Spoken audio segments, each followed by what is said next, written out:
Bonjour Camille. Allô, Carl. Bienvenue à la vie sociale. Bienvenue à la vie sociale. Aujourd'hui, c'est 8 mars. c'est une journée super importante. Le 8 mars, c'est la Journée internationale des droits des femmes. C'est une journée qui est super importante, autant pour les femmes que pour toi, Carl, pour vraiment tout le monde. Puis, on voulait vous rappeler, en collaboration avec le Canadian Women's Foundation, l'importance du signe d'aide. Puis pour ceux qui nous écoutent, je vais vous le décrire en même temps. Carl, est-ce que tu sais c'est quoi le signe d'aide? Ben, je veux que tu me le rappelles parce qu'on l'a vu dernièrement dans les médias à plusieurs reprises, mais je trouve que c'est important de le remontrer. Donc, c'est vraiment de rentrer le pouce à l'intérieur de la paume et de fermer les doigts par-dessus le pouce. Donc ça, si vous voyez quelqu'un faire ce signe-là, si vous êtes en Zoom, en Story, en FaceTime, vous voyez quelqu'un faire ce signe-là, c'est vraiment important. Comme ça, je me trompe pas? Comme ça, ouais. Parfait, comme ça, comme un point avec le pouce à l'intérieur. C'est vraiment important de communiquer avec cette personne-là de façon sécuritaire. Ça veut probablement dire qu'elle a besoin d'aide.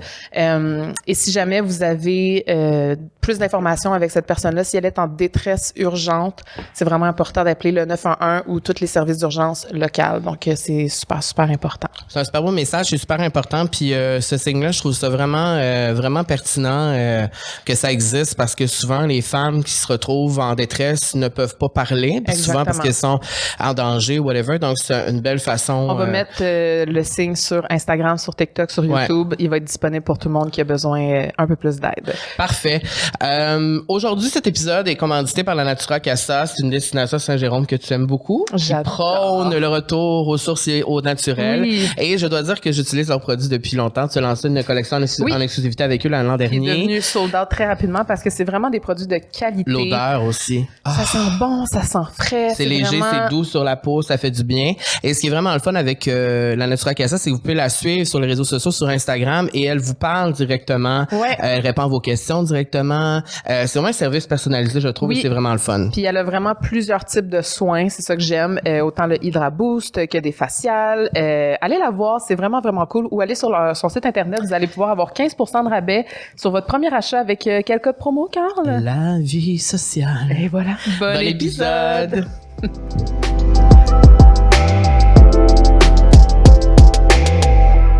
Aujourd'hui, Carl, on reçoit une icône dans cette journée de la femme, une femme qui a marqué le Québec en entier et pas besoin de présentation. Mitsu. Bonjour. Mitsu, t'es là avec nous aujourd'hui. On est tellement contents, reconnaissants que tu aies pris le temps de venir dans ton horaire busy de femme d'affaires, entrepreneur, d'avoir pris le temps d'être avec nous. Je dirais que c'est un rêve qui se réalise pour moi. Ben, je m'assume. Tu me l'as demandé souvent. Je m'assume. Puis j'avais pas la possibilité à ce moment-là. Là, j'ai juste envie de faire des affaires le fun. Ah. Puis Camille, ben tu sais que je t'aime déjà. Mais vous aimez, vous, là. Ouais, on a eu une longue histoire. Il y a plusieurs années, on s'est rencontrés lors d'un tournage. Moi, je savais tout sur elle à ce moment-là. C'est fou, peut-être elle un peu sur moi aussi. Ben. Vu mon rôle d'animatrice, de chanteuse. Puis c'est ça, Camille, t'as participé à c'était un Mitsu et Léa. Ouais, Mitsu et Léa sur l'amour. Puis je me souviens que je te disais à quel point j'étais désillusionnée, que j'avais eu des histoires d'amour pas possibles. Mais en fait, que j'y croyais juste plus en l'amour. Moi, mais t'avais comme 22 ans. Ouais. Puis t'étais désillusionnée de l'amour. Ouais. Je peux comprendre. Parce que c'est les pires moments dans la vingtaine pour être célibataire, je trouve. Ah ouais, hein? C'est vrai. Parce que tu te demandes si, tu sais, moi, j'ai 2 ans et demi que j'ai passé célibataire et c'était l'enfer. Au début de ta vingtaine? Ben oui, dans le milieu, comme 25, 26, mettons. Parce que j'avais l'impression, on se pose toujours la question si on va connaître quelqu'un qui en vaut la peine à ce moment-là parce que on s'imagine son futur, c'est comme sa première job, c'est comme sa branche, tu sais. Où est-ce qu'on va se brancher, avec qui on va se brancher? Puis plus tard dans la vie, c'est pas la même chose, tu sais. À moins que tu t'aimes vraiment pas être seule, mais je trouve qu'au début de la vingtaine, il y a cette grande angoisse-là de savoir si tu vas trouver ton coquin. Puis je pense que tu as trouvé quelqu'un de pas pire. J'ai trouvé quelqu'un de pas pire. 5 ans plus tard, je suis fiancée. Tu sais, je suis heureuse. Puis même, je t'avais dit, le jour je vais être en couple puis que je vais me marier, veux-tu être ma célébrante? Tu sais, c'est vraiment... T'avais-tu dit oui? T'avais dit oui? Elle m'avait dit oui. Ah, elle avait dit oui. J'avais sûrement dit oui, avec plaisir. Ah, bon. Je le ferais. Je dois dire que je sais pas si je suis si bonne que ça. Je vais te dire pourquoi. Parce que déjà, à la base, dans les mariages, je pleure, même si je connais pas les gens. Tu sais, la musique, l'idée de l'amour et tout ça. Puis là, J'ai marié mon père. Arrête. J'ai été la célébrante du 3e mariage de mon père. Oh mon Dieu. T'as-tu pleuré tout le long? J'ai pleuré. Ah, c'est sûr. J'étais pas capable de soutenir, si tu veux, tout ça parce que c'était déjà trop imposant émotivement. Puis c'était beau aussi, ce qu'elle avait fait, tu sais. Puis il s'est marié à la même place qu'il a été enterré. Fait que, maintenant, quand je regarde ça en rétrospective, mais c'était chez lui, chez Alain, puis Lidou, qui était sa femme. Et puis, ils avaient ensemble fait plein de cœurs turquoise en bois, des grands qui pendaient comme des comment t'appelles ça là, des guirlandes, des pendentifs ouais. là, ça là. Ils pendaient au-dessus de nos têtes accrochés à des arbres. Oh. Alors l'espèce de Dieu, forêt, si tu veux. Une forêt d'amour. Oui. Ah, wow. Ouais, puis c'est après ça, bon, ils ont pris ces cœurs-là, puis ils en ont fait une œuvre d'art. Wow. Chez mon père, il y avait juste ça là, c'était comme très justement, tout était coloré, fait main. Alors nous-mêmes en arrivant là, on avait été surpris de la poésie de la chose. C'est tellement beau. Fait que c'est ça. Fait que ça se peut que je m'écroule si Okay, je te marie, mais c'est correct. Ça me fait plaisir. Je le prendrai pas mal, mais il y a une chose que tu as oubliée, en fait, parce qu'on s'est pas connus à Mitsu et Léa. Est-ce que tu sais? À Énergie. Ah, bon! Oh! T'étais-tu stagiaire?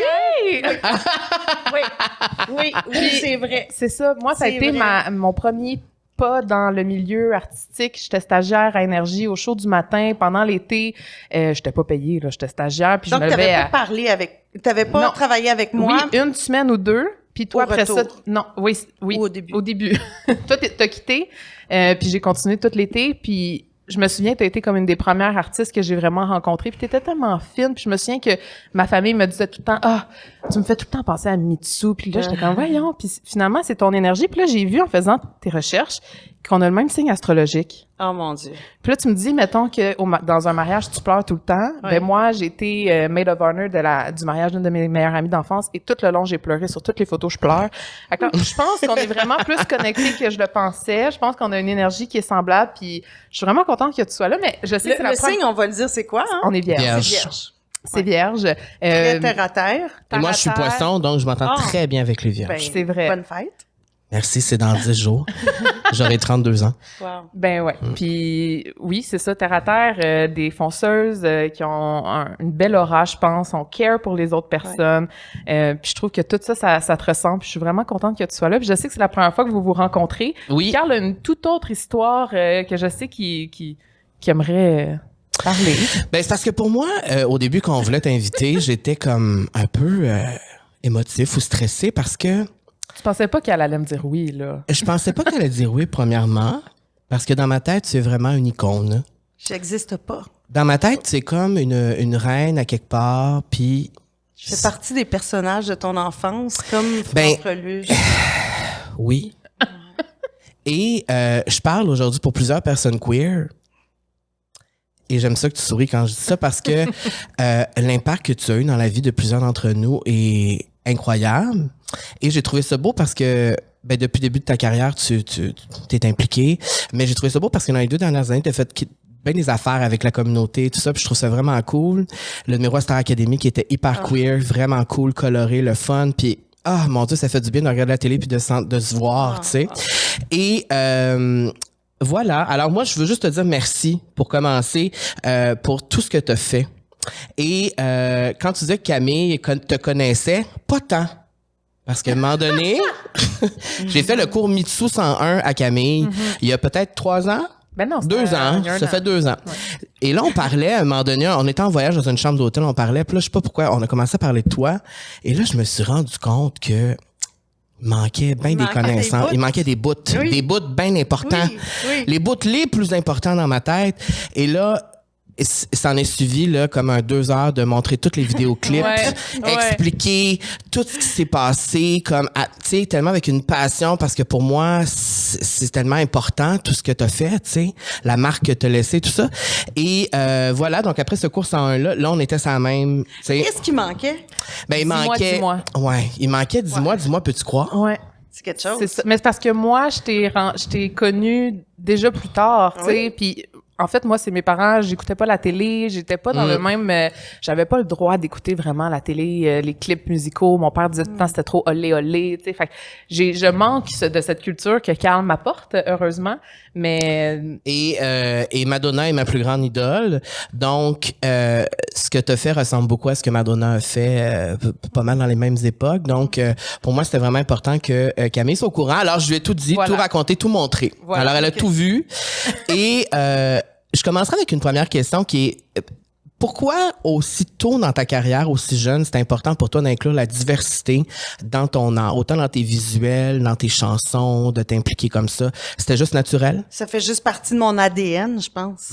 Sérieusement, là, c'est pas autre chose que ça, parce que même quand tu m'en parles, tu me dis merci. Moi, c'est comme... c'est ça qui c'est supposé d'être de même. C'est pas forcé. C'est pas forcé. Donc, je pense que c'est à cause de ça qu'il y a eu un fit parfait. Puis veux pas, je pense que j'étais entourée de gens aussi qui avaient la même sensibilité.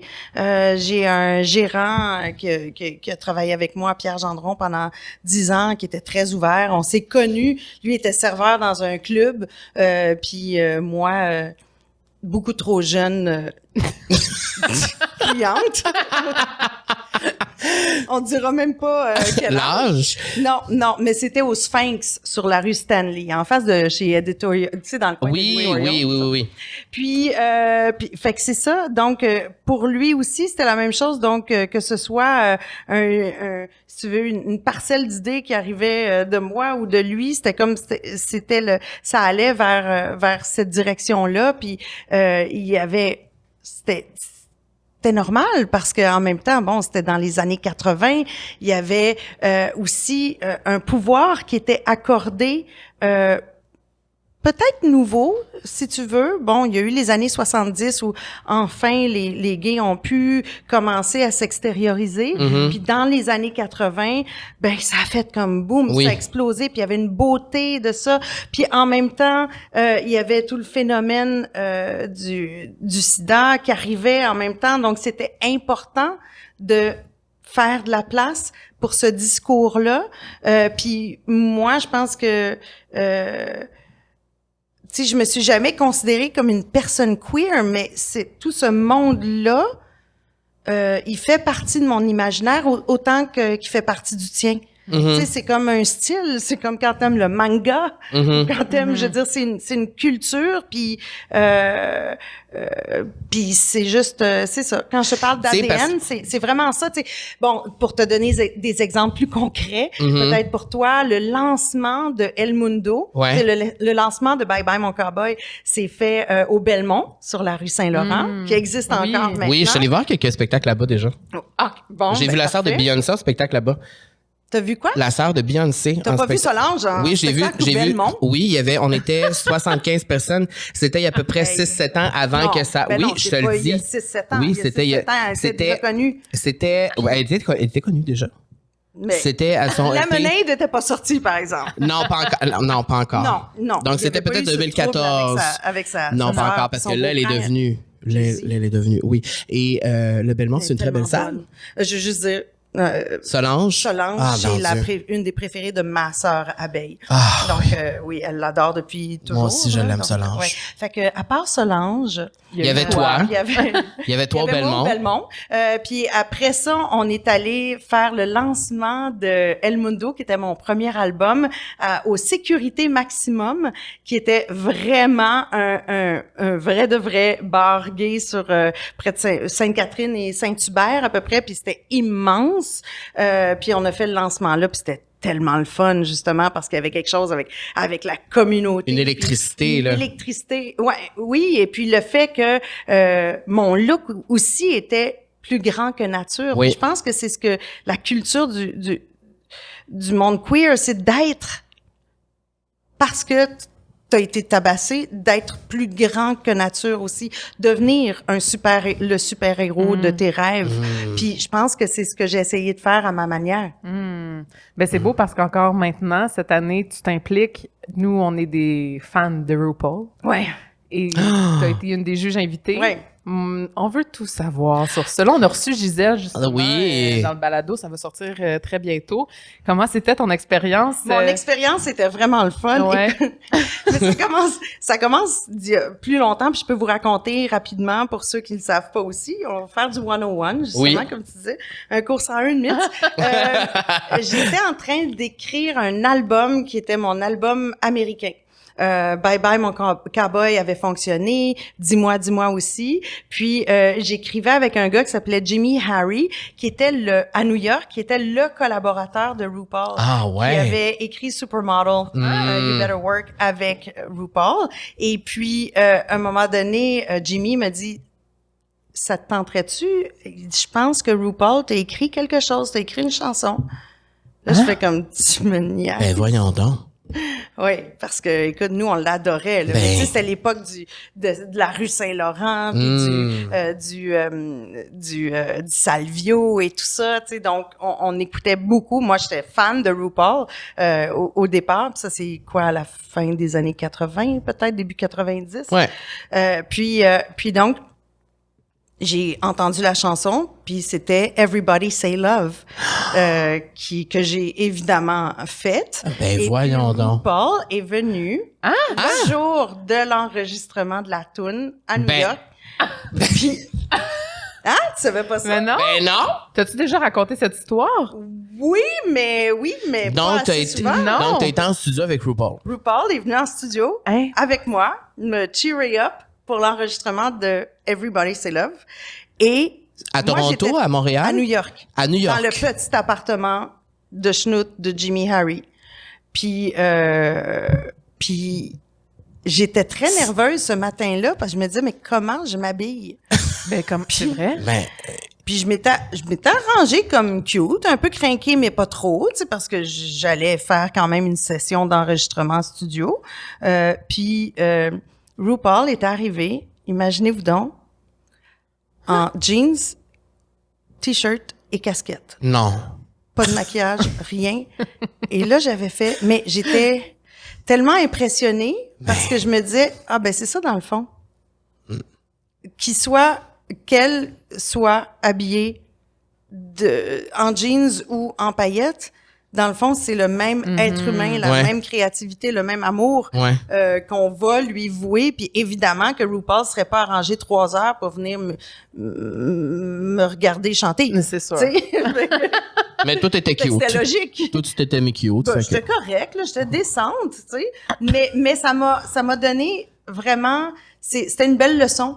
Parce qu'avant ça, je m'arrangeais tout le temps, je me crinquais tout le temps pour tout. Même pour aller aux Jean Coutu, parce que je pensais que c'était comme ça qu'il fallait être quand t'es une star.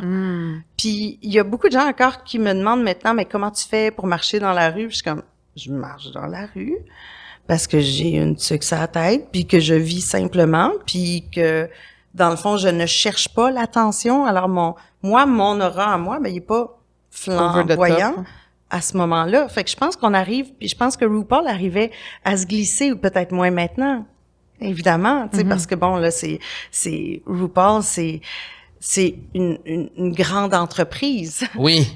Avec des émissions partout dans le monde, tu sais, des versions de ce qu'il a imaginé.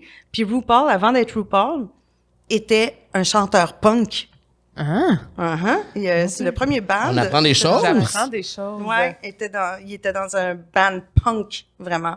Alors, c'est une artiste. Tu sais. Mais est-ce que c'est RuPaul qui t'a demandé d'aller à Drag Race? Non. Donc, c'est Canada Drag Race. De Toronto, de queer, tu sais, je veux dire, de la communauté de Toronto qui produit ce show-là, parce que c'est très, très inclusif aussi dans le staff. Oui, OK. Ouais, c'est ça qui est le fun. Ça, c'est le fun. Mais j'ai pas pu en profiter parce que c'était pendant la COVID.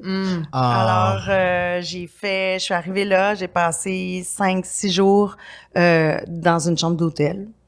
Puis après ça, j'ai pu arriver à faire plein de tests. Puis après ça, je suis arrivée en studio. Fou, puis je pouvais pas côtoyer, je pouvais pas aller voir non plus. Non, les candidats. Les candidates à ce moment-là. Fait que j'étais pas déçue de ça, mais tu sais, c'est sûr que j'aurais étant fan moi-même, ça aurait été cool. Mais ça a pas été possible de cette manière-là. Mais c'était le fun et ça m'a donné l'occasion d'avoir l'air un peu hot avec mes enfants. Ah ouais, hein? Ça? Oui, vraiment. J'ai ma plus vieille, je te dirais, Stella, qui est très, très, très intéressée, justement, peut-être un peu comme moi, à ce monde-là. Écoute, elle est entourée de musique, elle est entourée d'art, elle est entourée de gens de la communauté, puis elle va voir pour son 18e, je l'ai amenée chez Mado. Ah ouais. Oui, absolument. Puis avant ça, regarde, RuPaul Drag Race, c'est son show, tu sais, puis quand je lui ai dit que j'allais participer, là, elle comprenait rien, c'est comme, voyons, ma mère. C'est le fun.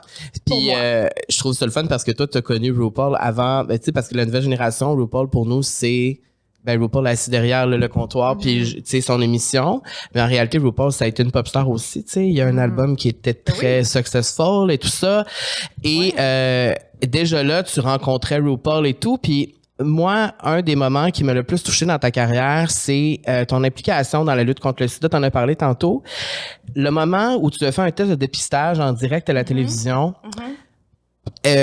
peux-tu m'expliquer, parce que c'était un peu dans le moment où la princesse Diana est allée rencontrer aussi des gens, serrer des gens dans ses bras pour montrer à quel point, il y avait comme plusieurs stars qui faisaient ça, quelques-unes.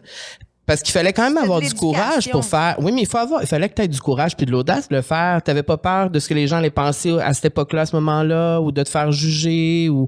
Non. C'était juste, il fallait que tu le fasses, puis.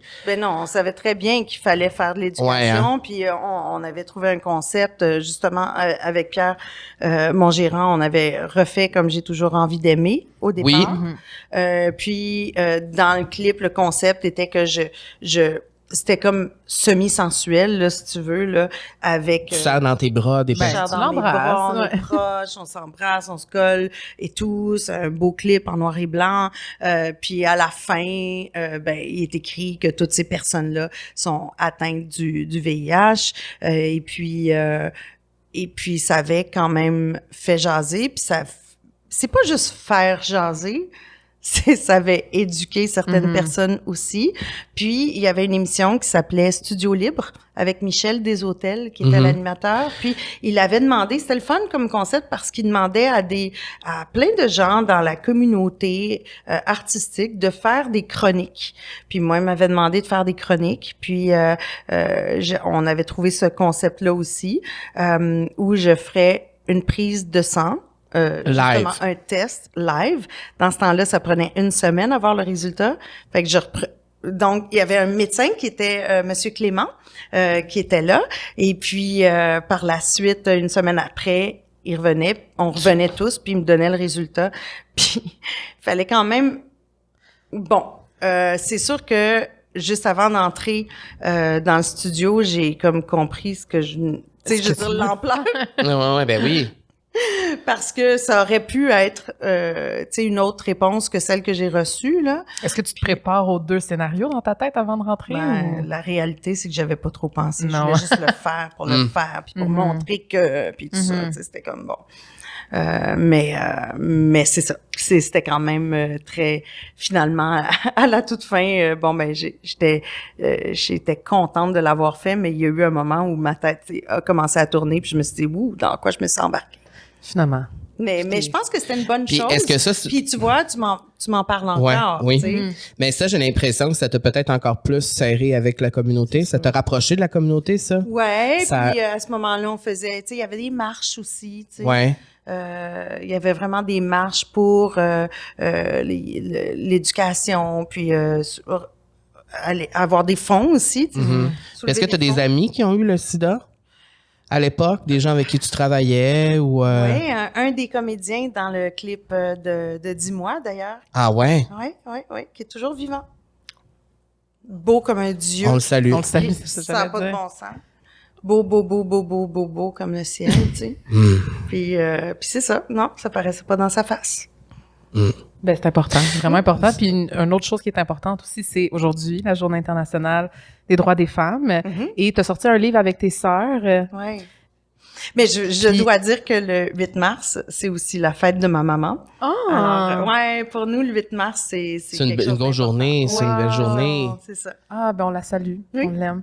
Donc, bien-être inspiré, c'est vraiment sur la croissance personnelle avec tes sœurs. Puis, on te voit souvent collaborer justement avec des femmes. Pour toi, c'est important, la solidarité féminine? Oui, travailler avec des femmes? Puis on a enfin cette grande chance-là, tu sais, j'ai la chance d'être d'exister en 2023, là où il y a une vraie explosion des femmes sur le marché du travail à des niveaux qui sont, en tout cas, dans mon milieu à moi, des producteurs de télévision, puis, tu sais, je veux dire, il y a des boss féminines partout. Ça change la donne. C'est un autre type de communication. Puis c'est vraiment intéressant. Puis je me trouve très, très, très chanceuse de pouvoir exister à cette période dans le monde. Pas pour d'autres raisons, par contre. C'est sûr que, tu sais, 2023 est pas évident non plus, tu sais. Mais quand même, c'est une belle chance. Alors oui, c'est important qu'on parle notre langue, puis qu'on ait notre manière de faire et de dire les choses, puis de le faire sur des plateformes, comme les gars auraient le droit de le faire aussi. Tu sais, je veux dire, je crois pas à un monde où les gens sont séparés l'un de l'autre. Tu sais, j'aime la communion puis la collaboration, mais il y a quand même quelque chose de le fun dans ce fait-là, de pouvoir le faire puis d'exister haut et fort. C'est beau parce que dans ton livre, tu parles justement de l'harmonie avec le cœur, l'esprit, le corps. Comment tu fais pour maintenir un équilibre sain dans un mode de vie où tu es toujours busy, 1 million de projets? Ah, rien là! Je suis curieuse de t'entendre. Comment tu fais, toi? Est-ce que tu pratiques, je sais pas moi, la méditation? Est-ce que tu as un horaire qui est vraiment... comment toi, tu te sens bien là-dedans, que tu réussis à vivre en harmonie? OK. C'est drôle parce que je parlais à Martin Petit tout à l'heure. On a passé 3 quarts d'heure sur FaceTime à se raconter des niaiseries, puis à imaginer des concepts, faire des affaires. Puis à un moment donné, il dit « OK, il dit, quand est-ce que tu es libre? » Ben, je dis « à partir de la semaine prochaine, là, ça va aller mieux. » Puis je pense que ça fait 27 ans que je dis à partir de la semaine prochaine, ça va aller mieux. Ah ouais, hein? Puis je suis vraiment bonne pour remplir toutes les menus cases possibles et inimaginables. Je pense que je suis une bûcheronne de la vie. Ça, c'est sûr et certain. J'ai une énergie, puis je suis capable de la canaliser, tu sais, aux bons endroits. Des fois, je suis décanalisée aussi, puis mon plus grave problème, je veux dire comment je vis pas bien avec l'équilibre, c'est que je suis incapable de prioriser. Tout est égal. C'est très, très important pour moi que tout soit bien fait. Fait que ça, c'est un problème. Mais je travaille là-dessus. J'avais même une discussion avec, je vais la nommer, France Baudouin. Je pense que ça va être intéressant pour tout le monde. On parlait de ça en fin de semaine. Puis on se disait que elle a changé des choses dans son entreprise. Puis elle s'est mise à produire beaucoup plus d'émissions qu'elle le faisait à une certaine époque, parce qu'avant, elle travaillait, c'est une artisane, tu sais. Vraiment, là, c'est une artisane, une artisane? Une artisane. Je pense que c'est artisane, oui. Oh, excuse-moi, j'ai eu une bulle au cerveau. Puis, France est quelqu'un qui travaille, elle fait tu sais, je veux dire, elle travaille ces choses, elle est très, très minutieuse comme productrice. Puis, je lui ai dit, ça doit être très difficile pour toi de produire un plus grand nombre d'émissions par année ou de concepts d'émissions parce que tu es tellement minutieuse. Elle a dit, ben ça, j'ai appris. Tu sais, elle a été coachée aussi. Puis, elle dit, quand il y a quelque chose qui t'énerve comme ça et qui t'angoisse, t'as raison que ça t'angoisse. C'est parce qu'il y a personne qui est... on a proposé personne pour cette tâche-là. Dans le fond, il y a personne qui est garant de faire cette tâche-là. Puis des fois, il y a des non-dits dans la vie. Qui fait quoi? Puis des fois, je veux faire pour les autres. Alors ça, je fais très attention. J'essaie de me gérer, tu sais. Puis je pense que c'est la clé. C'est de mettre les bonnes personnes aux bonnes places. Puis de bien définir les tâches de tout le monde. Puis les milieux où ça se fait pas, ça peut être des milieux professionnels comme des milieux familiaux aussi, ben c'est là où il y a un problème, tu sais. Est-ce que ça fait en sorte que tu as plus de difficultés à dire non parfois? Tu sais, tu veux comme tout faire, tout chapeauter, tout un peu... tu veux tout faire, tu sais? Ben, tout peut être le fun, tout peut être intéressant. Fait que oui, c'est sûr que j'ai de la misère à dire non. Mais l'équilibre... T'es guidé par ta passion aussi? Oui. T'es passionné? Oui. Parce que ça me rappelle moi Mais un je peu, suis tu sais. primordialement dirigée par mes courriels puis ma boîte courriel. La réalité, c'est ça. C'est comme tabarnouche. Puis encore aujourd'hui, je suis comme non, je regarde pas ma boîte courriel. J'essaie de commencer quelque chose puis de le finir. Tu sais. Okay. Ça, c'est important aussi de se donner des buts puis de terminer les choses parce que c'est comme ça qu'on se sent bien. Puis c'est le problème des gens qui ne priorisent pas, mais ça s'en vient, par exemple. Ouais. Est-ce que tu prends du temps pour toi? Ouais. Fait que j'ai un chien que j'adore. Oui. Marlo est vraiment fine, puis mes moments avec elle sont toujours beaux, je trouve. C'est comme j'ai vraiment une meilleure amie avec moi. Puis donc ça me fait du bien. J'ai aussi je suis pas quelqu'un qui va aller souvent m'entraîner au gym, mais j'ai une belle discipline de vie où je fais des entraînements sur des sites web. Tu sais, ça fait assez longtemps que je le fais aussi.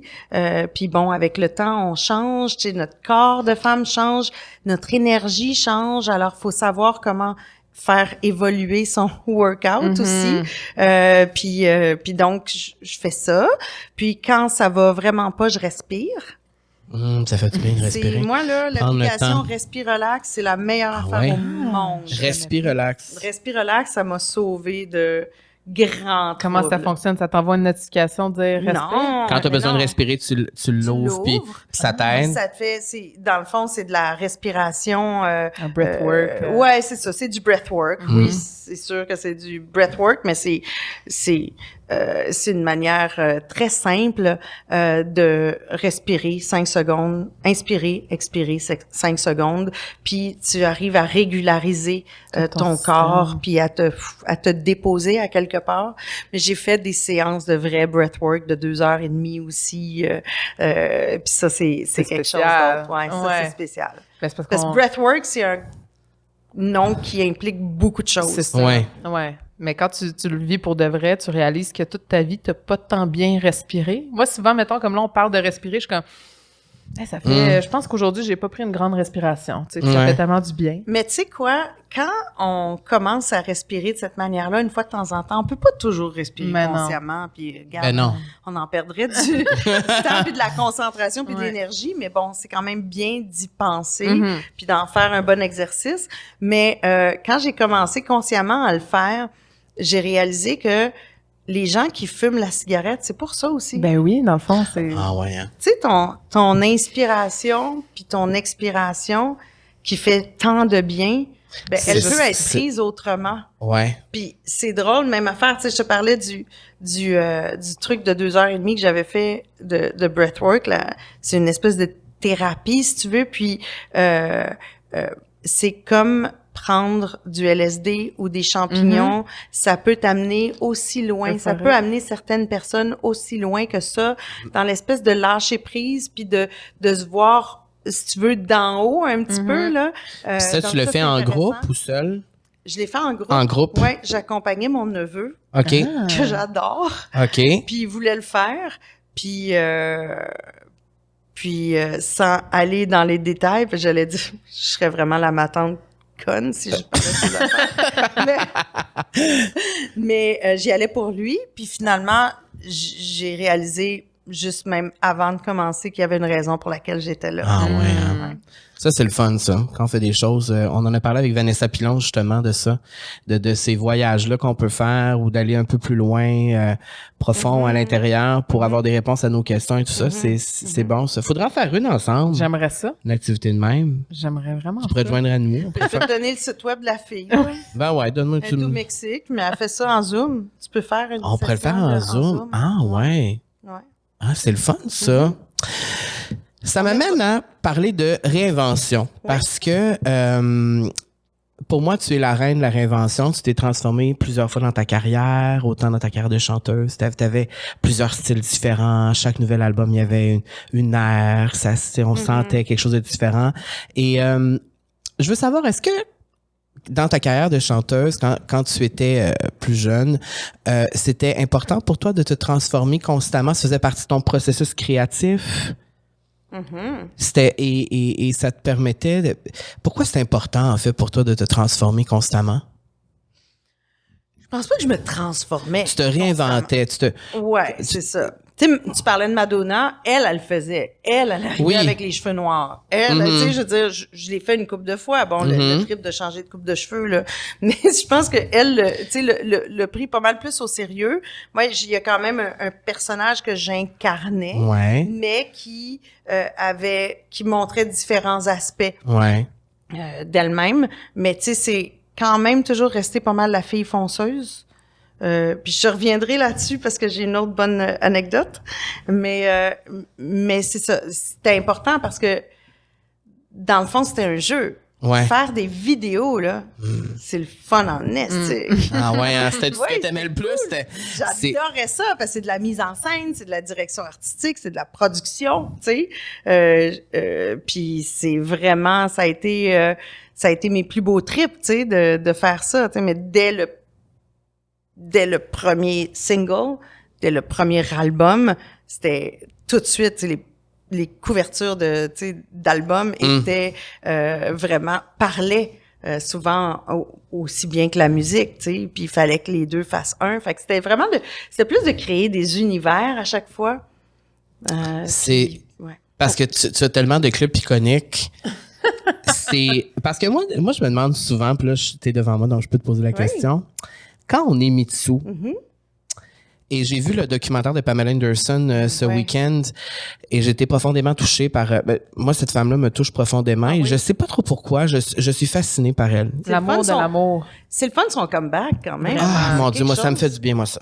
Moi, de la voir se réinventer comme ça, et de voir que là, maintenant, elle a l'amour, le public l'aime, enfin. Tu sais, elle a tellement été jugée, tellement été ostracisée toute sa carrière. Mais ça, c'est l'époque...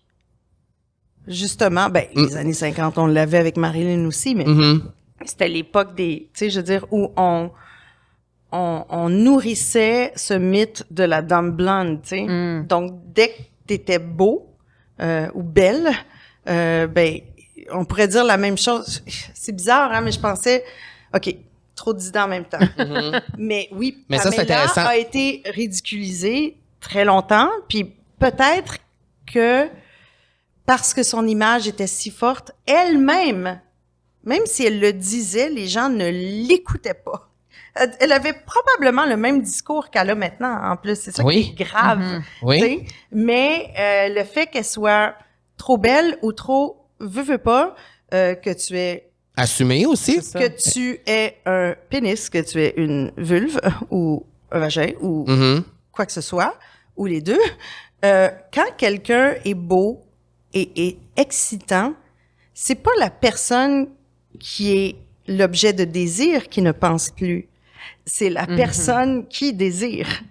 Alors, je pense que c'est le public qui devient épais au contact visuel de la personne désirable. Parce qu'elle dit souvent dans son documentaire que elle aimerait que je dise que moi, je voulais pas poser pour Playboy puis qu'on m'a forcé à le faire puis que j'étais pas bien. Mais elle dit, moi, mon expérience est bonne.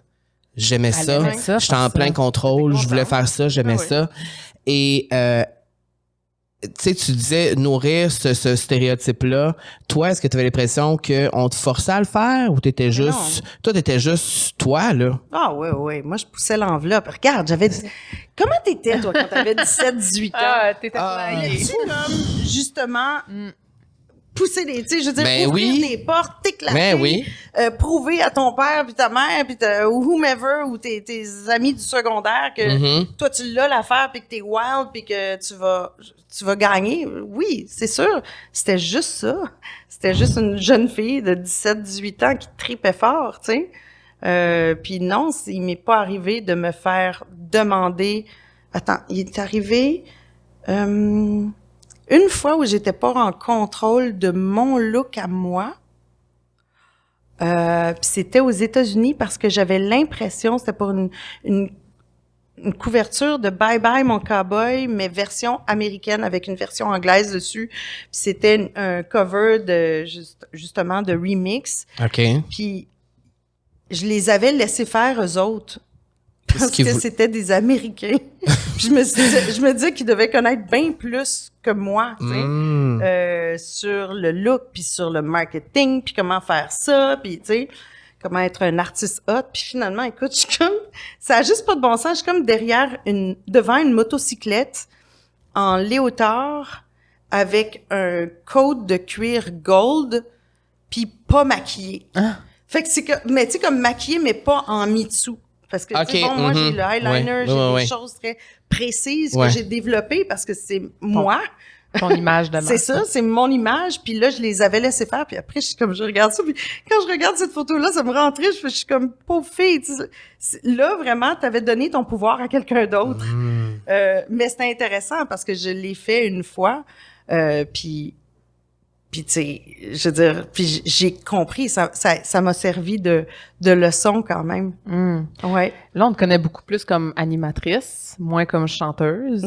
Y a-tu eu un moment dans ta vie, dans ta carrière, que tu t'es dit, OK, ben là, je switch, je change de carrière? Y a-tu comme eu un moment ou une réflexion à un moment donné que tu te rappelles? Ben la réflexion, oui, elle est venue, mais elle était obligatoire, je te dirais, parce que la carrière de chanteuse ne fonctionnait plus. Puis c'est soit que j'allais travailler dans un restaurant, ou soit, tu sais, comme tu continuais dans les médias. En tant que Mitsu rock voisine, c'est bizarre d'aller travailler dans un restaurant, tu sais. Ouais. Mais c'était ça, tu sais, je pouvais plus payer mon loyer, je mangeais des cannes qui me restaient dans mon garde-manger, ou sinon j'allais chez ma mère. Parce que, puis ça, c'est après Bye Bye, là. C'est après tout, là. Après tout. Oui, après tout. Et... Puis oui, parce que j'en ai dépensé. Ouais, mais c'est ça ma prochaine question. Ça serait ça. Ben, ça serait ça ma question. Non, mais c'est parce qu'à un moment donné, tu t'habitues à un rythme de vie, tu t'achètes un condo, puis là, tu te dis que ça va bien aller, mais là, c'est comme ça arrive trop vite, puis tu sais, bon, ben, les gens ont changé, t'es plus à mode, Nirvana est arrivé, tu sais, je veux dire, il y a une autre époque musicale qui se pointe à l'horizon. Ceux qui t'aimaient parce qu'ils étaient enfants ne t'aiment plus parce qu'ils veulent prouver qu'ils sont comme cool puis sont plus des bébés.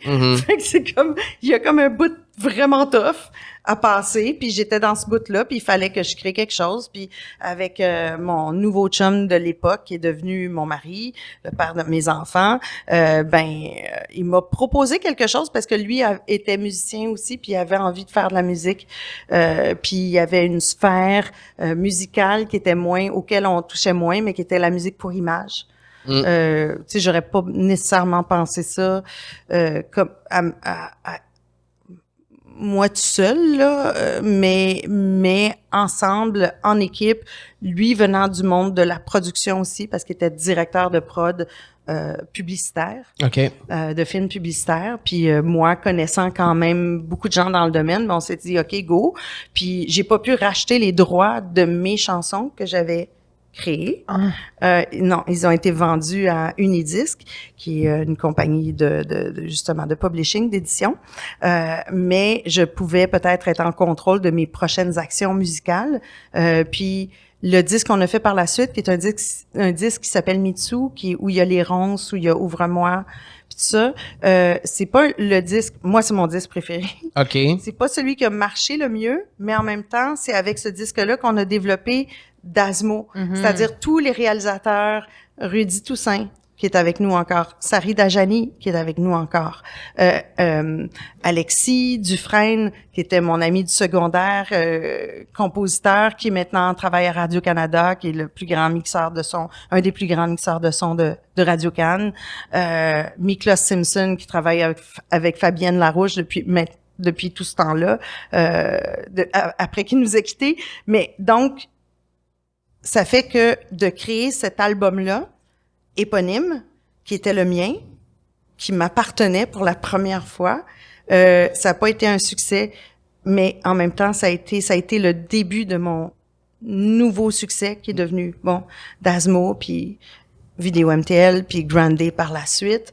Fait que c'est ça qui est intéressant, c'est qu'on a créé un son qui était très visuel dans le fond, parce qu'on faisait en même temps, en parallèle à cet album-là qu'on produisait, ben on commençait à faire de la musique de film ou de la musique de publicité, puis tout ça. Alors c'était très visuel comme album, puis fait que c'est ça, fait que c'était le début d'une nouvelle carrière. Mais y a-tu un deuil à faire? Il est toujours là, le deuil. Ah ouais, hein? Ben oui. C'est sûr et certain, mais c'est comme quelqu'un qui a toujours voulu être dans la Ligue nationale, qui a touché pendant quelques années, mais qui a, tu sais, je veux dire, c'est une carrière, quelquefois, les carrières de chanteurs sont quand même rapides. Un beau 10 ans, c'est bien, c'est super, mais à un moment donné, il faut que tu passes à autre chose. Fait que tu deviens coach, ou tu deviens commentateur, ou tu deviens... tu te pars des restaurants. mais c'est ça. Fait que, ce que je voulais te dire, c'est que tu m'as posé une question précise. Est-ce qu'il y a eu un moment où je me suis dit que je changeais? Je te dirais que où il y a eu des moments difficiles où je me suis dit qu'il fallait que je fasse ça. Puis que ma grand-mère, elle m'appelle, puis elle me demande, t'es-tu sur le BS? Puis là, je suis comme, non, mais tu vas voir, on est en train de commencer quelque chose, puis ça va marcher. Puis de l'autre côté, 26 ans, 27 ans plus tard, ce week-end, je parlais à une choriste qui travaille en direct de l'univers, avec qui j'ai passé le week-end à chanter. Avec Félix. Puis Félix-Antoine. Puis elle est choriste, puis elle est aussi gérante d'artistes. J'ai dit, garde-toi ce plaisir-là de chanter, parce qu'elle aime ça. Mais elle trouve ça dur parce que durant la semaine, elle a 6 enfants, elle a sa business, puis le week-end, elle a ça. Fait que c'est comme à un moment donné, oui, c'est sûr que c'est pas vivable, mais vient un moment dans la vie d'une femme où tu ne vaux plus rien aux yeux de tes enfants.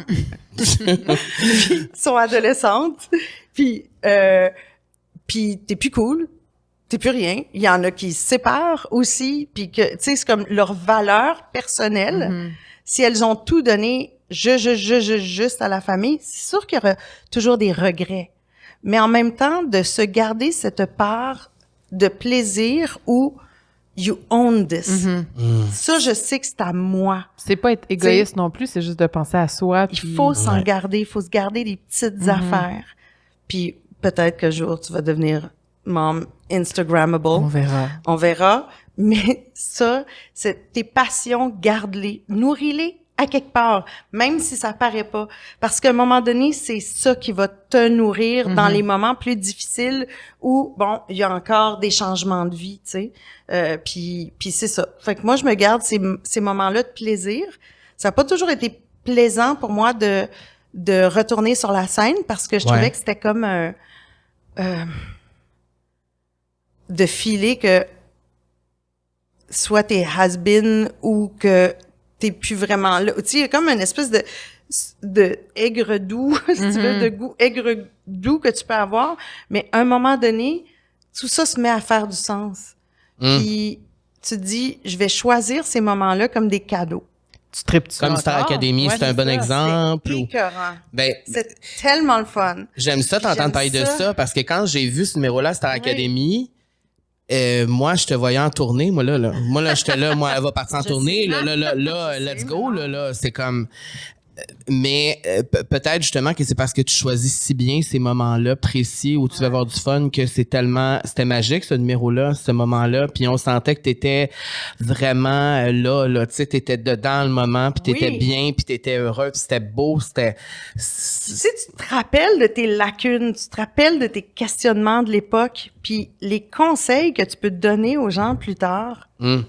Personnellement, je ne comprends pas pourquoi on m'a pas encore pris à la voix. C'est un grand mystère de la vie. Je me pose la question aussi. Non, ça... On part une pétition. Sérieux, là? C'est comme, à un moment donné, c'est comme, arrêtez les man. Arrêtez les... C'est comme... Arrêtez, je veux dire, c'est moi qui se posais. Mais bon. Ben, c'est dit. C'est dit. Mais c'est ça, mais c'est intéressant, ça. Ouais, c'est ça. De coacher. De passer tes connaissances, de redonner. C'est sûr que c'est très valorisant. C'est le fun, Puis c'est juste un passage de connaissance d'un humain à un autre qui est exceptionnel, tu sais. Puis je l'ai vécu comme ça, puis je l'ai revécu en fin de semaine avec Julien, justement, de Star Academy, puis ça, puis je les vois, puis ça me fait tellement plaisir. Puis il y a une connexion, parce que je pense que quand t'es artiste, veux pas, tu resteras toujours jeune. Ah ouais, hein? Ben oui, c'est sûr. Tina Turner est encore jeune. Je veux dire, c'est encore ça, parce que tu vas retrouver l'enfant, la fibre joueuse en toi. Puis ça exprime bien. Tu peux l'oublier, tu peux l'enterrer. Je l'ai enterré pendant longtemps, ça, oui, pour différentes raisons. Mais, à un moment donné, le naturel revient au galop. Donc, est-ce qu'il y a eu pendant des moments où tu disais vraiment, là, je ne remonterai plus jamais sa scène, moi, je ne vais plus jamais chanter? Oui. Ouais. Et qu'est-ce qui te fait changer d'idée pour être capable de le faire à nouveau, tu sais? C'était parce que cette passion-là, à l'intérieur de toi... Elle est trop cute! Le feu est là, tu sais. Oui, le feu est là. Le feu est là, c'est sûr.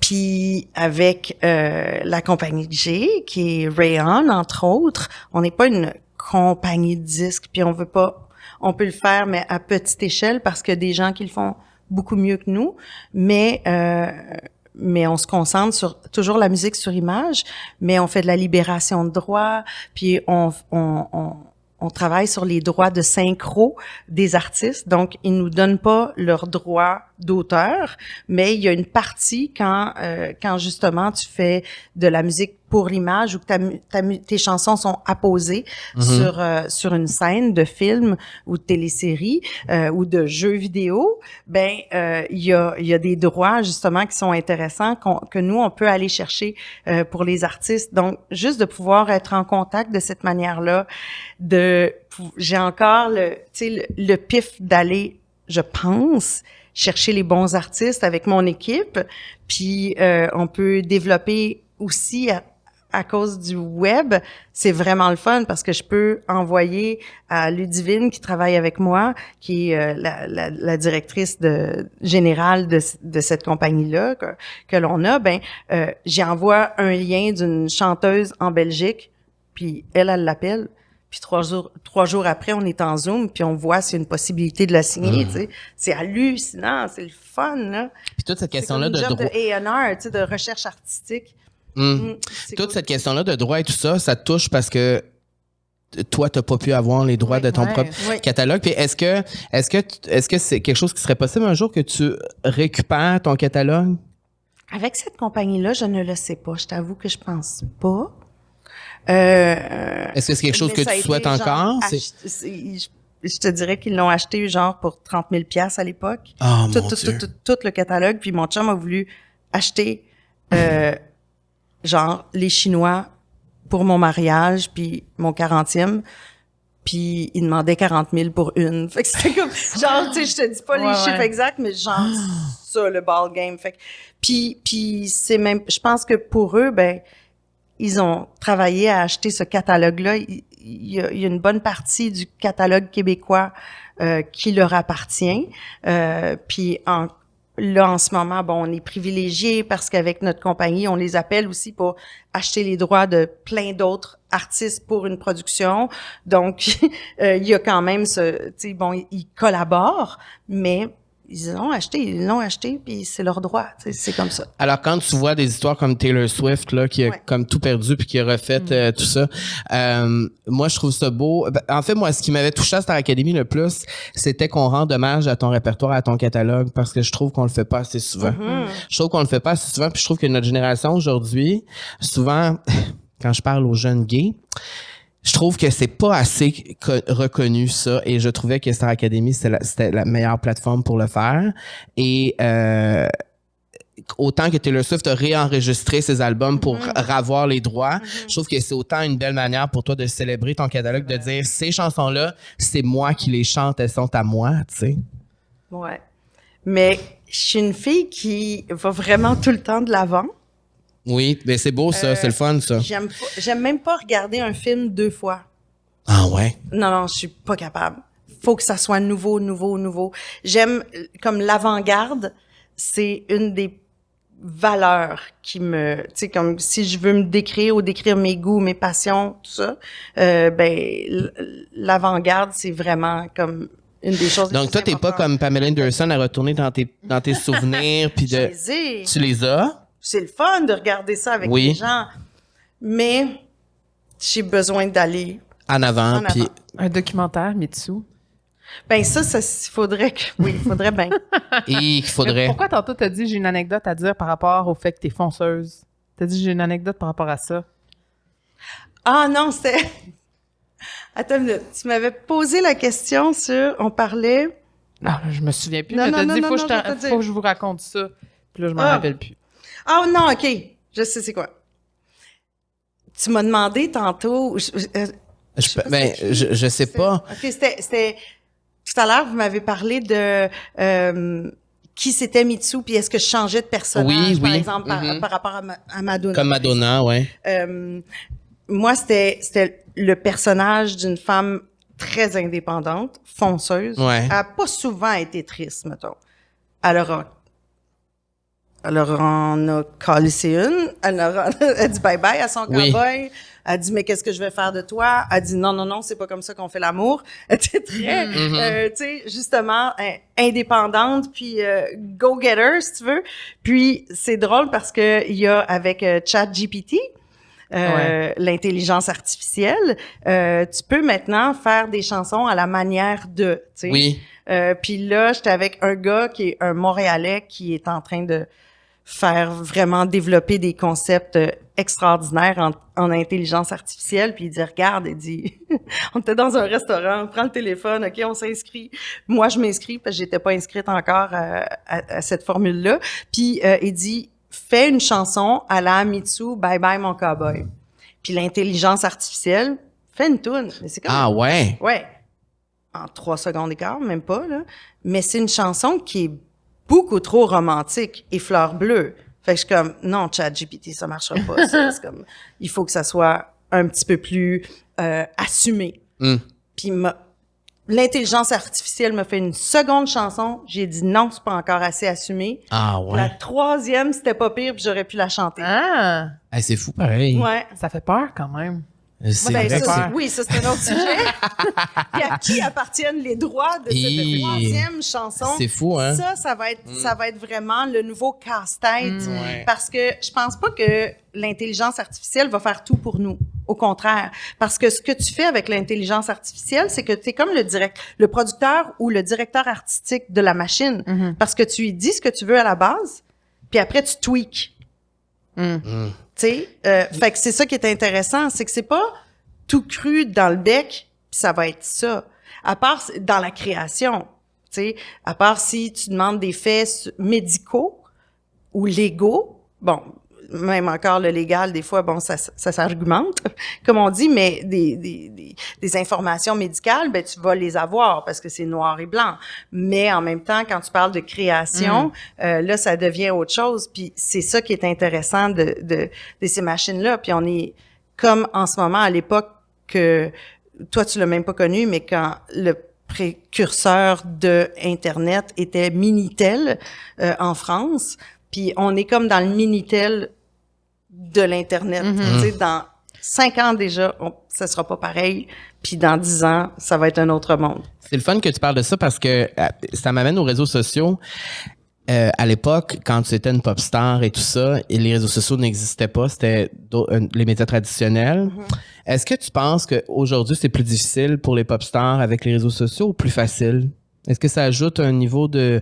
Si par exemple, il y avait eu Instagram à l'époque pour toi, tu sais que t'aurais... Parce qu'aujourd'hui, plus les chanteuses partagent leur quotidien, plus on a l'impression qu'on est dans leur vie, plus elles produisent à profusion du contenu sur les réseaux sociaux pour rester près de leurs fans. Toi, tu n'avais pas à faire ça, c'était plus traditionnellement. Il fallait garder un mystère. C'est ça. Aujourd'hui, il y a comme plus de mystère. C'est comme... Ben, c'est un... il y a toujours un mystère. Il y aura toujours du mystère. On nous donne... Tu m'as pas vu tout à l'heure. Non, c'est ça. Comme... Non, mais autour de toi, il y a toujours un mystère, Mitsu, je te confirme. Je te confirme. Ben, c'est bien. C'est parfait comme ça. Oui, c'est ça. Je réserve plein de surprises encore, j'espère. Oui, mais pour moi, c'est ça être une star. Être mystérieuse. Il faut garder un certain... Je comprends. Ça, c'est une question. J'avais un chum qui me disait, non, tu l'as pas en toute l'affaire. Ah ouais? Tu devrais être comme Vanessa Paradis ou Catherine Deneuve, garder un certain mystère, puis être froide. Puis il comprenait pas pourquoi, quand on était au restaurant, les gens me parlaient, puis je leur répondais. Ah ouais. Comme... Il voulait que tu répondes pas aux gens. Oui. Oui, c'était sa conception. N'étant pas artiste, c'était sa conception de ce que devait être une star, tu sais. Puis je pense que, bon, plus t'es... c'est pas un livre ouvert, mais plus tu montres une certaine vulnérabilité puis une ouverture, ben c'est là où les gens s'accrochent. Ben oui. Fait que puis c'est là où c'est plus intéressant pour l'être humain que tu es de connecter avec les gens, parce que moi, je veux dire, avec mon site web par exemple, ou avant avec Clin d'œil, quand j'étais directrice du magazine, puis je faisais un éditorial à chaque mois, à chaque mois ça venait d'un questionnement personnel que j'avais. Tu sais, ou une réflexion, puis en écrivant, je trouvais des réponses. Puis en le partageant, j'en trouvais encore plus, tu sais. Puis c'est la même chose avec mon site. Alors, c'est ça qui est intéressant, c'est ce contact-là, puis cet échange-là entre l'artiste et un public. Je le fais plus en spectacle, sur une scène à Chicoutimi, mais... Tu le fais de d'autres façons qui rejoignent autant de personnes, mais oui. J'ai envie d'aller à la question bonheur, parce que sans fil, déjà, un de nos commanditaires, Mitsu, c'est Matelas Bonheur, et je crois que quoi? Pourquoi? C'est éclaté de rire. C'est vraiment... je suis bonne cliente. Moi. Je sais. T'es une bonne cliente chez Matelas Bonheur. On m'a dit que t'étais une très bonne... C'est ridicule. C'est comme ça. Ouais, j'en ai un qui arrive, là. Pas parce que je détruis mes matelas, mais parce que, bon, il y a toujours des changements dans ma vie, puis là, le sommeil, c'est important. C'est l'affaire la plus importante. Le meilleur quand même, ouais. Là, t'as le meilleur matelas. Ouais. Grâce à Matelas Bonheur. Puis il sait comment, Anthony, là, il sait lequel, mettons, aller me chercher, qui ressemble au high-end, mais que je peux acheter pour la chambre d'invité ou pour mes filles, mais qui va faire la même. Fait que la chose qu'on est certain, c'est quand on va chez vous dormir, on dort bien. Oui. Grâce à Matelas Bonheur. Donc, Matelas Bonheur, ce qu'on fait, c'est qu'on pose tout le temps une petite question bonheur. Parce que tu as toujours amené du bonheur dans la vie des gens, autant avant que maintenant. On peut te suivre quand même quotidiennement sur tes réseaux sociaux, à la radio avant et tout ça. Notre question bonheur pour toi, c'est quoi ton plus grand rêve maintenant? Parce que t'en as fait des affaires, tu sais. C'est quoi sur ta to-do, là, tu sais?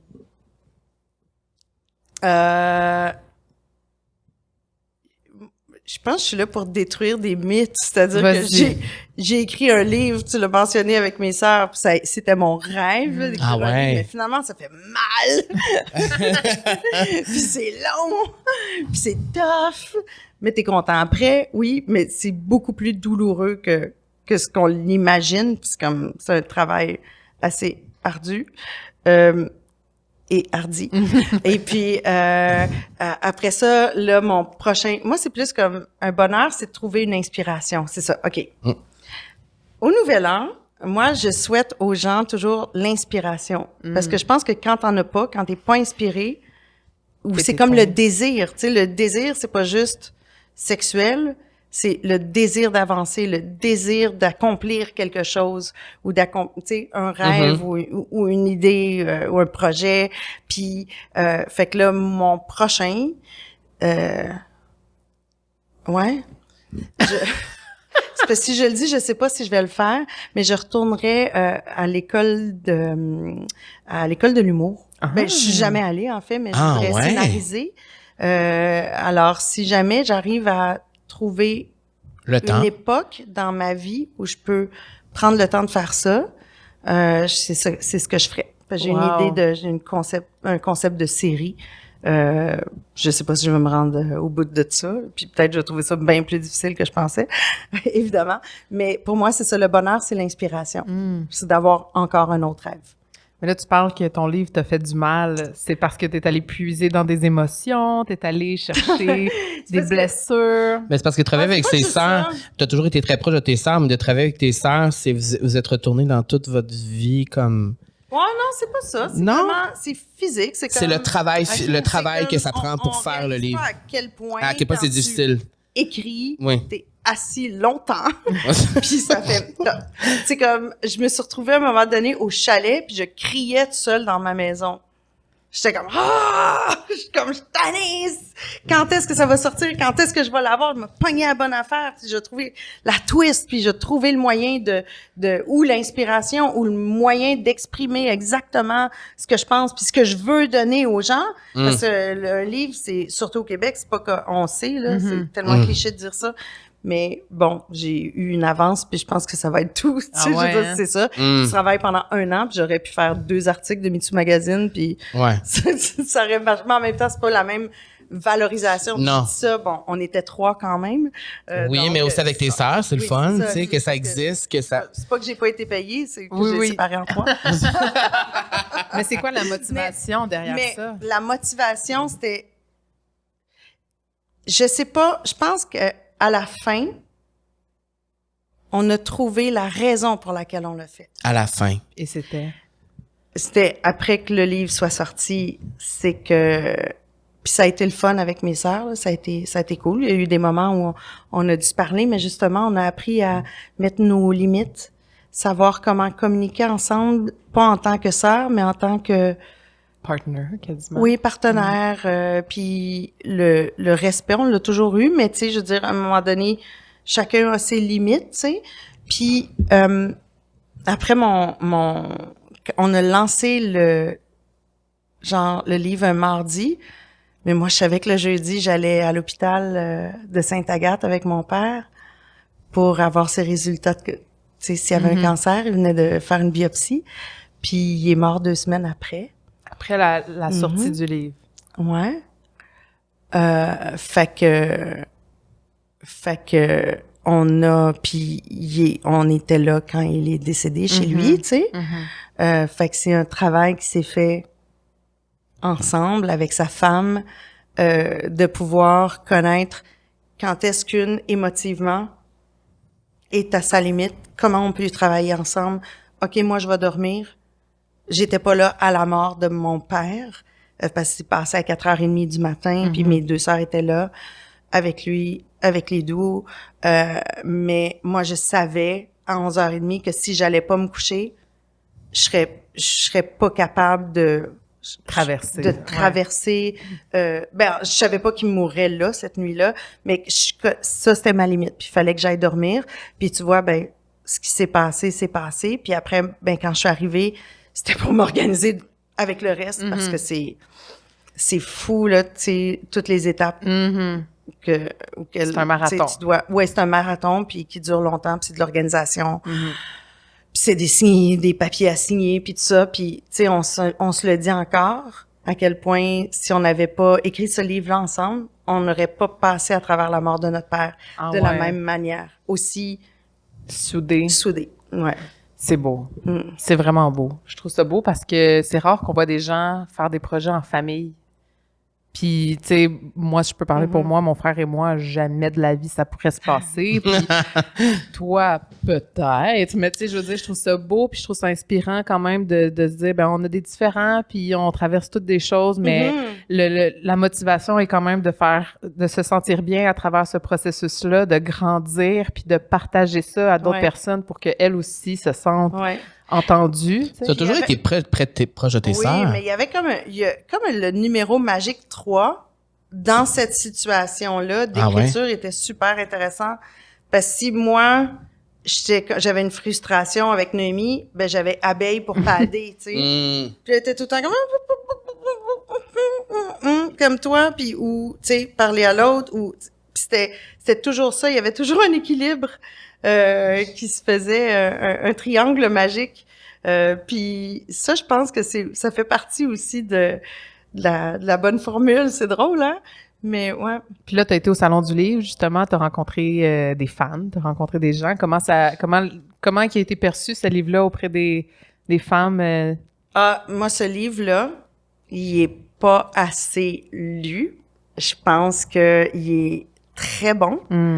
Puis il se lit bien. Puis tu as parlé de bien-être, mais oui, il y a quelque chose qui est sur le prendre soin de soi, mais c'est mieux se connaître, puis c'est surtout des histoires. On vous raconte, chacune, on s'est forcé le derrière pour écrire quelque chose qui était en même temps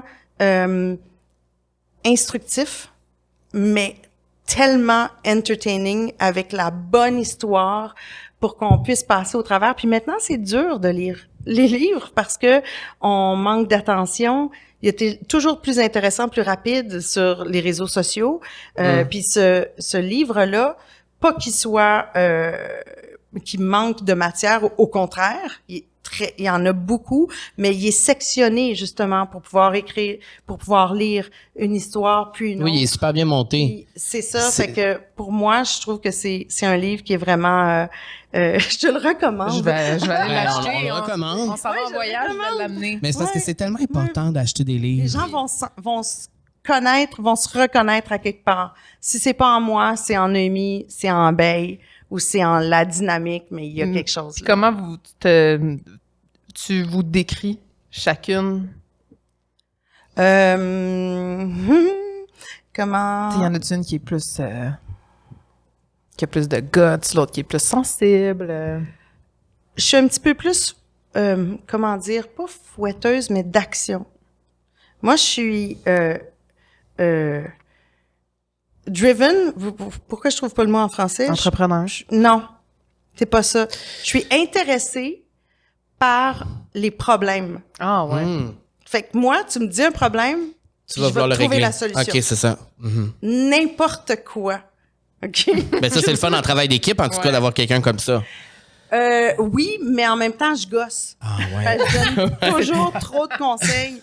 Puis mes sœurs, ils veulent pas ma vie. Puis ils veulent pas, tu sais, comme moi, j'ai ma sœur qui est en train de penser à quelque chose, puis une business, puis là, je suis OK, là, appelle la ville de Saint-Henri, puis là, parle-leur, puis elle est comme, non, comment je vais appeler la ville de Saint-Henri? Est-ce que la municipalité, je veux dire, le secteur, puis non, c'est comme, je pense que c'est un mix de mon expérience, puis de vouloir aider, qui des fois trop, mais si tu t'en sers correctement, peut-être que tu peux arriver à des pas pires résultats.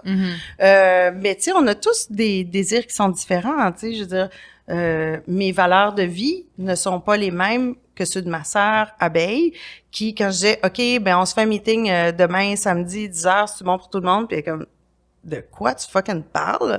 C'est comme, moi, je ne travaille pas le week-end. Okay. Je suis comme, comment ça? Parce que ça fait 25 ans que je suis, tu sais, 7 jours sur... C'est comme ça, ouais. Le travail fait partie de mon quotidien, que ce soit un samedi. Ça veut pas dire que je suis pas avec mes enfants, mais ça veut dire que il est toujours présent. Puis s'il y a quelque chose à régler, ben on va le régler là, parce que ça va être bien mieux un samedi quand il y a pas d'appel, quand il y a pas d'autre chose, on va juste se concentrer là-dessus. Fait que pendant que les enfants dorment ou tu sais, fait que, oui, on a tous des valeurs. Fait que les miennes sont pas les meilleures, mais c'est ça. Je suis la grande sœur. Ben vous complétez, c'est beau. En dernier, j'aimerais te demander, est-ce que ça se peut un jour que tu rechantes? Tu sais, que tu relances un album un jour? Tu sais, je sais pas. Oh, mais c'est pas non, par contre. Oui, il y a quelques années, je t'aurais dit non, effectivement. Mais là, je retrouve un petit peu de plaisir, mais faudrait que je trouve la patente. Le projet. Ouais, le projet. Comme Pamela, faire une comédie musicale. T'aimerais-tu ça? Tu sais, Pamela est allée sur Broadway, puis c'était extraordinaire. Non, parce que je serais lynchée par ma fille qui étudie en opéra. Oh! Et donc, une chanteuse pop qui va faire du Broadway, tandis que des enfants qui commencent à 8 ans à s'entraîner pour Broadway, ça ne se fait pas, puis tu voles des jobs au monde, puis anyway, t'as pas la technique. Donc, non. Qu'est-ce qu'elle écoute, ta fille, comme musique? C'est qui ses idoles? Oh mon Dieu! Ben, ça dépend, hein, parce que elle va écouter du... Là, je vais pas parler pour elle. Puis là, elle va m'haïr parce que peut-être c'est des affaires il y a 3 mois. C'est comme Tyler, the Creator. Ma plus grande, c'est son meilleur. Celle qui a 16 ans, c'est Frank Ocean. Oui. Frank Ocean, c'est sa vie, OK? Moi, c'est mon chum imaginaire. Oui, bien sûr. Et après ça, il y a le dénominateur commun, c'est Kanye West. Ah ouais. Ouais. Ah ouais. ouais. C'est vraiment le. Tu sais, je pense que sur Apple, à un moment donné, je pense que ma fille sur Spotify, c'est elle au Canada qui avait écouté le plus de Kanye West. Ouais, mon Dieu. Fait que donc ça. Malgré le fait qu'en ce moment, Kanye il est contre tout. Oui, c'est ça. Oui, il est controversé contre tout, puis il aime rien, puis il est pas content. Souvent, il est pas content. Mais des fois, ça a du sens ce qu'il dit. Des fois, c'est intéressant. Oui, c'est juste que quand il est devenu méchant avec ma Queen Kim, ça, j'ai pas aimé ça. C'est sûr. Ça, j'ai pas aimé ça, puis c'est ça. Mais moi, j'ai toujours aimé Kanye, tu le sais aussi. Mais... Mais sinon... Sinon, ma fille, tu peux y nommer n'importe qui en musique classique. Elle est deep musique classique. Fait que, mais sinon, classique et hip-hop. Et Queen aussi. Ah! Ouais, les années. Puis est-ce que ta fille connaît Mitsu? Elle connaît ses shows. OK. Sa chanson préférée de toutes. OK. Oui. Alors, il y a toujours un bout. Elle m'a dit que 90% dans sa tête, il y avait toujours un bout de ses shows qui jouait. C'est donc bien drôle. Oui. Fait que ça, tu vois, ça marche. Les autres, c'est bien, mais c'est correct, là, tu sais, mais c'est pas son bal. Elle a pas la même passion que moi quand je parle de dis-moi, là. Non. C'est ça. OK. C'est ça. OK. Bon. Wow. Mais c'est pas grave. Mais c'est chaud. Et dis-moi, je les ai coécrites. C'est parmi mes œuvres. Ça, c'est fabuleux, ça. Je sais pas comment je pourrais faire juste pour exister en sachant que j'écris dis-moi. Je sais pas comment tu fais. Hein? C'est écœurant. Tu sais, dans 50 ans, ce vidéoclip-là va être encore autant iconique, là, tu sais. Je pense. Il y a des... C'était pas la toune est arrivée vite aussi. Fait que ça, souvent, c'est parce que t'es vraiment inspiré par l'au-delà. Puis... ça, je veux dire, un secret que j'ai jamais dit à personne. Il y avait une toune, quand je pense à Dis-moi, tu sais, j'ai pas souri, j'ai pas dansé, mais tu m'as remarqué. Il y a quelque chose d'un peu 70 dans ma tête. Ouais. Parce que moi, c'est sûr, je chante comme une chanteuse soul des années 70, tout le monde le sait. Et puis, oui, moi, je suis Nanette Workman. D'accord. J'ai vraiment la même voix aussi. Pareil. C'est dans ma tête. C'est comme ça que je m'entends, puis je suis déçue quand ça sort pas de même. Puis, il y avait une toune, quand j'écrivais, j'avais comme toujours une autre chanson qui est « J'ai tant baissé, j'ai tant sauté, dansons ma bergère au guet, j'en ai trouvé mon soulier à l'ombre. » Ça vous dit rien, puis c'est une chanson traditionnelle. Dansons ma bergère joliment que le plancher tu connais pas ça en non plus? rompe. OK, je sais pas ça. J'ai pas dansé, je sais pas, moi, il y avait cette toune-là. Ah, ouais. Inspiré. C'est pas inspiré parce que c'est pas la même affaire, mais souvent, il y a des chansons, des notes, des airs qui se juxtaposent quand tu écris une chanson. C'est pour ça que ma fille a toujours ses shows dans sa tête. Puis c'est comme ça. C'est les gens qui ont, j'imagine, de graves problèmes mentaux ou une oreille musicale. Puis quand t'écrivais... de ma fille et de moi. Quand t'écrivais dis-moi, est-ce que t'avais déjà le visuel en tête ou tu savais où ça s'en allait ou c'est venu après? Non, c'est venu après. C'est venu après? Mais après, c'était vraiment... J'étais tombée sur un livre des années 60. Je sais pas à qui le livre appartenait, mais je sais que j'ai déchiré des pages. OK. Puis, c'était un beau coffee table book des années 60. Puis, c'était des photos de personnes? Il y avait une photo de madame qui était comme dans les années 60, assise à l'envers sur une chaise, avec genre des cheveux de même. Puis moi, j'ai fait comme « Oh! » C'est ça que je veux faire. C'est ça. Puis après, j'ai commencé Tear Sheet, Helmut Newton. Dans le temps, il n'y avait pas Instagram, fait que je dépensais beaucoup, entre autres, dans les magazines Vogue italiens, par exemple. Oui. Où il y avait les meilleurs photographes, puis les directions artistiques les plus cool. Puis donc, je déchirais des pages, puis j'étais arrivée chez... C'était-tu Locomotion, je pense, la maison de prod de Dis-moi, et de Lettre à un cowboy, parce que on faisait les deux, un après l'autre, à quelques jours d'intervalle, avec la même équipe. Puis je suis arrivée avec mon dossier. Genre, avec David Franco, qui était le directeur photo, qui est un grand directeur photo qui travaille partout dans le monde maintenant. Puis Alain Desrochers, qui était le réalisateur. J'aurais donné toutes ces feuilles-là de photos noir et blanc. Et j'ai dit, c'est ça ton clip. Fait qu'ils ont fait ça. Ben, c'est toi qui l'as fait. Oui.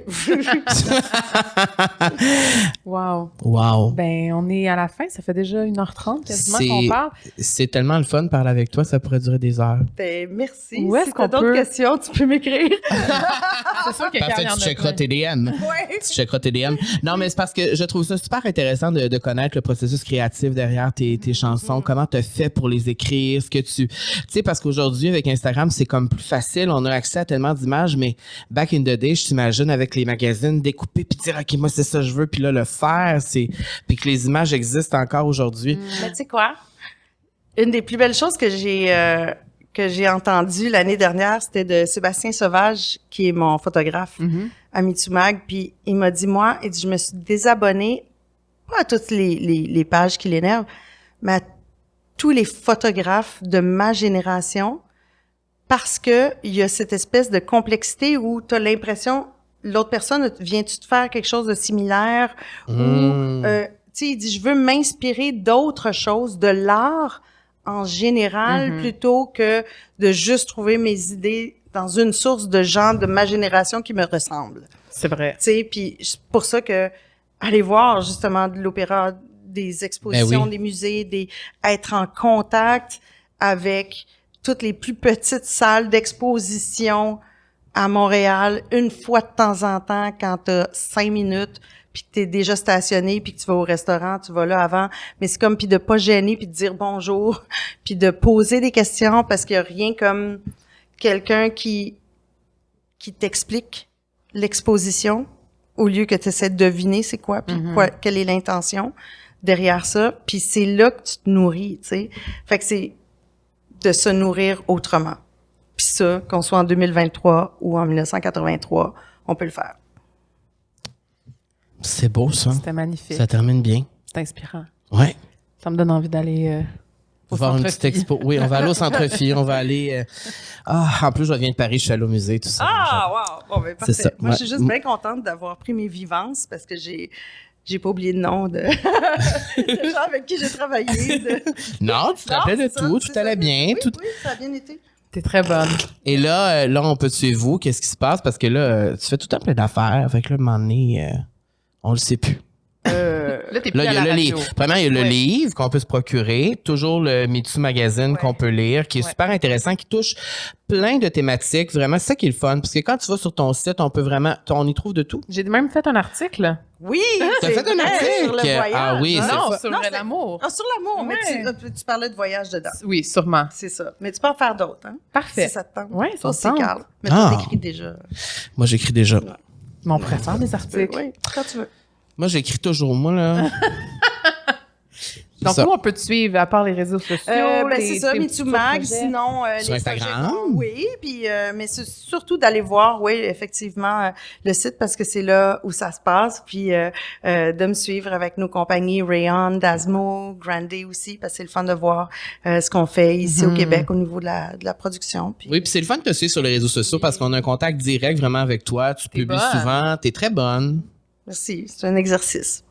Ben bien, un exercice réussi. Ah, merci. Puis allez Moi, vous j'aime la procurer, nouvelle Mitsu. J'aime toutes les Mitsu. On va aller se procurer le livre aussi. Ouais. Puis Oui. puis peut-être à la voix un jour. Non, mais là, On le manifeste. juste en terminant, c'est quoi pourquoi ils te prennent pas, là? C'est quoi le rapport, là? Ça fait combien de temps que tu niaises avec ça puis ça marche pas, là? Je pense que, justement, il faut que tu sois encore dans le monde de la chanson Ben oui, et mais... que tu fasses des spectacles parce que c'est toute une belle machine qui roule bien. Puis Oui. c'est important que, après ça, Marjo, elle s'en aille en tournée. Puis après ça, Mario Pelcha, tu sais... Oui, je comprends, mais- Puis Corneille aussi. Fait que je pense qu'il y a quelque chose qui est vraiment relié à comment tu Mhm. distribues ta musique puis ce que tu en fais aussi, tu sais. Mais moi, à ce niveau-là, je suis peut-être moins payante. Ben, c'est encore Parce drôle. que c'est sûr que j'irai pas, à moins qu'on fasse peut-être un spectacle d'humour. Bon, ben, on te souhaite un spectacle d'humour, on te souhaite tout ce que tu veux. Ou une télésérie. Une télésérie. Que j'aurais écrite, puis peut-être que là, ça vaudra la peine de m'engager. Et moi, je me souhaite peut-être un nouveau single. OK. Oh, mon Dieu. OK. Je lance ça dans l'univers. Je tiens à dire que Mitsou n'a pas dit non. Je ne lancerai pas un autre album dans ma vie. Non, je cherche juste quelle collaboration et quel artiste pourrait faire ça pour moi, parce que moi, je ne vais pas initier. Je veux juste que... OK. Non. Tu voudrais que ce soit comme... Je veux pas que ça vienne de moi. C'est comme, hey, tout le monde, j'ai relancé, dis-moi. Non. Voyons. C'est comme... Ça serait le fun avec une collaboratrice. Genre avec Sarah May. Comme... On vient de recevoir Sarah May. On vient de la recevoir. Oh. Oui, on l'aime beaucoup chez Rayon, Sarah May, entre autres. On a travaillé avec elle pour sa musique. Mais let's go. Go, parfait. Let's go. Hip-Hop World, là. Let's go, parfait. Excellent. Merci, Mitsou. Merci d'avoir été là. Merci. Merci. Bye-bye. Bye-bye.